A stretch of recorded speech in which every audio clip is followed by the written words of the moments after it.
ਹਾਂਜੀ ਦਰਸ਼ਨਪ੍ਰੀਤ ਜੀ ਦੱਸੋ ਕਿੱਥੇ ਤੁਸੀਂ ਰਹਿੰਦੇ ਕਿੱਥੇ ਅਸੀਂ ਰਹਿੰਦੇ ਜੀ ਵਾਸ਼ਿੰਗਟਨ USA 'ਚ।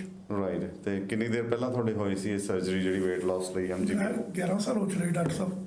ਦਸੰਬਰ 12 ਦੇ ਵਿੱਚ ਹੋਈ ਸੀ ਹਾਂਜੀ 11 ਚ ਹਾਂਜੀ। ਐਗਜ਼ੈਕਟਲੀ 11 ਸਾਲ ਹੀ ਹੋ ਚੱਲੇ ਆ 11 ਸਾਲ ਹਾਂਜੀ, ਮੈਂ ਕਿਹਾ ਦਸੰਬਰ 21 ਨੂੰ ਹੋਈ ਸੀ। ਯਾ ਤਾਂ ਕਿੰਨਾ weight ਤੁਹਾਡਾ ਉਦੋਂ ਕਿੰਨਾ ਸੀਗਾ 126 kg।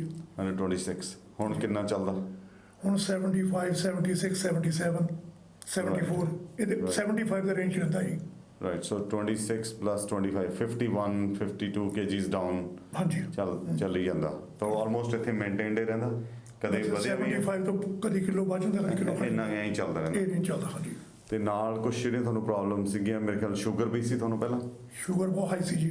ਕਿੰਨੀ ਕੁ ਰਹਿੰਦੀ ਸੀ ਉਦੋਂ ਸ਼ੂਗਰ ਐਵਰੇਜ ਮੇਰੇ ਖਿਆਲ ਮੇਰੀ ਰਹਿੰਦੀ ਸੀ ਜੀ 13 ਤੋਂ ਲੈ ਕੇ 17 ਦੇ ਵਿੱਚ 13 ਤੋਂ 15.6 ਅੱਛਾ 15.7 ਇਨਸੂਲਿਨ ਵਗੈਰਾ ਵੀ ਯੂਜ਼ ਕਰਦੇ ਸੀ ਹਾਂਜੀ ਇੰਸੂਲਿਨ ਸਟਾਰਟ ਹੋ ਗਈ ਸੀ ਅਬਾਊਟ 6 ਮੰਥ ਬਿਫੋਰ ਦਾ ਆਪਰੇਸ਼ਨ। ਤੇ ਹੁਣ ਫਿਰ ਇਹ ਪਿਛਲੇ 11 ਸਾਲਾਂ 'ਚ ਕਦੇ ਇਨਸੂਲਿਨ ਦੀ ਲੋੜ ਪਈ ਹੈ ਨਾ ਇਨਸੂਲਿਨ ਦੀ ਨਾ ਕਿਸੇ ਗੋਲੀ ਨਾ ਦੀ ਕਿਸੇ ਗੋਲੀ ਦੀ ਔਰ ਐਵਰੇਜ ਹੁਣ ਜਿਹੜੀ ਰੀਸੈਂਟ ਲੇਟੈਸਟ ਆ ਕਿੰਨੀ ਚੱਲਦੀ ਪਈ ਹੈ ਤੁਹਾਡੀ ਸ਼ੂਗਰ ਹੁਣ ਚੱਲਦੀ ਹੈ ਜੀ 5.3 ਤੋਂ ਲੈ ਕੇ 5.7 5.3 5.6 ਐਵਰੇਜ ਆ।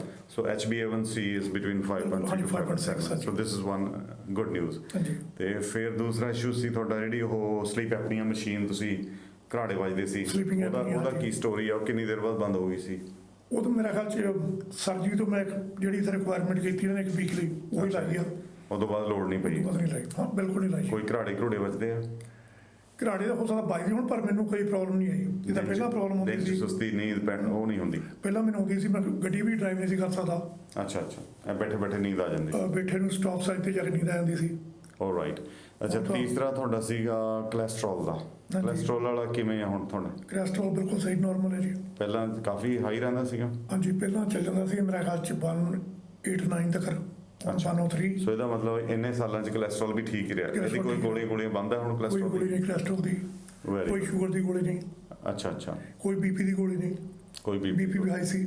ਅੱਛਾ ਬੀਪੀ ਵੀ ਠੀਕ ਚੱਲ ਰਿਹਾ ਹਾਂਜੀ ਸੋ ਬੇਸਿਕਲੀ ਕੀ ਹੈ ਨਾ ਹੁਣ ਆਪਾਂ ਨੂੰ ਜੇ ਆਪਾਂ ਦੇਖੀਏ ਤੁਹਾਡੇ ਇਹਦੇ ਸਾਰੀ ਸਟੋਰੀ ਚੋਂ ਕੀ ਸਮਝ ਕੀ ਆਉਂਦਾ ਆਪਾਂ ਕੀਤਾ ਕੀ ਹੈ ਅੰਦਰ ਇੱਕ ਤਾਂ ਸਟਮਕ ਛੋਟਾ ਕੀਤਾ ਹਾਂਜੀ। ਇੰਟੈਸਟਾਈਨ ਨੂੰ ਥੋੜਾ ਆਪਾਂ ਬਾਈਪਾਸ ਕੀਤਾ ਤੁਸੀਂ ਇਹ ਨੋਟ ਕਰਦੇ ਹੋ ਵੀ ਜੇ ਕਿਤੇ ਮੱਖਣ ਮੁੱਖਣ ਜ਼ਿਆਦਾ ਖਾਦਾ ਜਾਵੇ ਦਾਲ ਚ ਪਾ ਕੇ ਜਾਂ ਤੜਕੇ ਤੁੜਕੇ ਲਾਉਂਦੇ ਤਾਂ ਲੈਟਰਿਨ ਚ ਆਇਲ ਜਾਂ ਨਿਕਲ ਜਾਂਦਾ ਨਿਕਲ ਜਾਂਦਾ ਜੀ। ਸੋ that shows that your surgery is still working very well ਹਾਂਜੀ ਤੇ ਹੁਣ ਇਹਦੇ ਚ ਇਹ ਆ ਕਿ ਬੇਸਿਕਲੀ ਕੀ ਸਮਝ ਆਉਂਦਾ ਵੀ ਪ੍ਰਮਾਤਮਾ ਨੇ ਆ ਬਿਮਾਰੀਆਂ ਬਣਾਈਆਂ ਹੀ ਨਹੀਂ ਸੀ ਇਹ ਕਿਉਂਕਿ ਆਪਣੀ ਤਾਂ ਅੰਤਲੀ ਲੰਬੀ ਆ ਉਹ ਜਮਾ ਕਰਦੀ ਹੈ ਹਾਂਜੀ ਜਮਾ ਤਾਂ ਕਰਦੀ ਹੈ ਕਿਉਂਕਿ ਉਹ ਲੰਬੀ ਹੈ ਕਿਉਂਕਿ ਉਹ ਡਿਜ਼ਾਈਨ ਬਣਿਆ ਇਸ ਲਈ ਸੀ ਕਿਉਂਕਿ ਆਪਾਂ ਕੰਮ ਕਰਨਾ ਹੁੰਦਾ ਸੀ ਖੇਤਾਂ 'ਚ ਹਾਂਜੀ ਜੰਗਲਾਂ 'ਚ 8-10 ਘੰਟੇ ਦੌੜਦੇ ਸੀ ਹੁਣ ਆਪਾਂ ਉਹਨਾਂ ਕੰਮ ਨਹੀਂ ਕਰ ਸਕਦੇ ਹੁਣ ਤਾਂ ਆਪਾਂ ਵੱਧ ਤੋਂ ਵੱਧ ਘੰਟਾ ਸੈਰ ਕਰ ਲਾਂਗੇ ਪਰ ਕਿਸੇ ਦਾ ਜਿਵੇਂ ਤੁਸੀਂ ਦੱਸਦੇ ਤੁਹਾਡੇ ਬੇਟੇ ਦਾ ਵੀ ਤੁਹਾਡੇ ਕਿੰਨੇ ਸਰਕਲ 'ਚ ਕਿੰਨਿਆਂ ਦੀ ਸਰਜਰੀ ਹੋ ਚੁੱਕੀ ਹੈ ਟੋਟਲ ਮੇਰੇ ਖਿਆਲ ਚ 45 ਤੋਂ 50 ਬੰਦਿਆਂ ਦੀ ਹੋ ਚੁੱਕੀ 45-50 ਬੰਦਿਆਂ ਦੀ USA ਤੇ ਕੈਨੇਡਾ ਤੋਂ। ਵੈਰੀ ਗੁੱਡ ਹਾਂਜੀ। ਸੋ ਮਤਲਬ ਇਹੀ ਸਮਝ ਆਉਂਦਾ ਵੀ ਆ ਪਿੱਠੂ ਜਿਹਾ ਲੱਗ ਜਾਂਦਾ ਨਾਲ ਆ ਸਾਰੀਆਂ ਬਿਮਾਰੀਆਂ ਸਲੀਪ ਐਪਨੀਆ ਬਲੱਡ ਪ੍ਰੈਸ਼ਰ ਹੋ ਗਿਆ ਸ਼ੂਗਰ ਹੋ ਗਈ ਆ ਬਿਮਾਰੀਆਂ ਆਪਾਂ ਖੁਦ ਹੀ ਬਣਾ ਲੀਆਂ ਕਿਉਂਕਿ ਆਪਾਂ 8-10 ਘੰਟੇ ਹੁਣ ਕੰਮ ਕਰਨ ਜੋਗੇ ਰਹੇ ਨਹੀਂ ਹੈਗੇ ਕਿਉਂਕਿ ਇੰਨਾ ਸਮਾਂ ਹੀ ਨਹੀਂ ਰਿਹਾ ਆਪਣੇ ਕੋਲੇ ਇਵਨ ਡਾਕਟਰ ਸਾਹਿਬ ਜਿਹੜੀ ਮੈਨੂੰ ਸਿੱਖਿਆ ਨੇ ਜੀ ਇਹ ਨਹੀਂ ਸੀ ਮੈਂ ਲੇਜ਼ੀ ਸੀ ਮੈਂ Right. ਬਹੁਤ ਮਿਹਨਤੀ ਸੀਗਾ ਮੇਰਾ ਕੰਮ ਅੱਛਾ। ਬਹੁਤ ਸਖਤ ਸੀਗਾ। Okay. ਉਹਦੇ ਬਾਵਜੂਦ ਵੀ ਮੈਨੂੰ ਪ੍ਰੋਬਲਮ ਬਾਵਜੂਦ ਸਾਰੀਆਂ ਇਹ ਰਾਈਟ ਵੀ ਮੇਰੀ ਐਕਸਰਸਾਈਜ਼ ਸੀਗੀ 10 ਘੰਟੇ ਦੀ। Right. 10 ਘੰਟੇ ਦੀ ਐਕਸਰਸਾਈਜ਼ ਹਾਂ 8-9 ਘੰਟੇ ਦਾ ਕੰਮ 1 ਘੰਟੇ ਦੀ ਐਕਸਰਸਾਈਜ਼ ਸੀ ਡੇਲੀ। ਅੱਛਾ। ਤਾਂ ਵੀ ਮੈਨੂੰ ਇਹ ਸਾਰੀਆਂ ਚੀਜ਼ਾਂ ਸੀ ਤਾਂ ਵੀ ਸੀਗੀ ਤਾਂ ਵੀ ਸਿੱਖੀਆਂ ਹਾਂਜੀ। ਨਾ ਸੋ ਕਈ ਬੰਦੇ ਤਾਂ ਆਪਣੇ ਸੋਚਦੇ ਨੇ ਘੰਟਾ ਸੈਰ ਕਰਕੇ ਆਪਾਂ ਕਹਿੰਦੇ ਆ ਲਓ ਜੀ ਮੇਰਾ ਠੀਕ ਕਿਉਂ ਨਹੀਂ ਹੋ ਰਿਹਾ ਭਾਰ ਕਿਉਂ ਨਹੀਂ ਘਟ ਰਿਹਾ ਹਾਂਜੀ ਕਿਉਂਕਿ ਟਾਈਮ ਮੈਂ ਹਾਰਡ ਕੀਤੀ ਸ਼ੂਗਰ ਘਟਾਉਣ ਦੀ।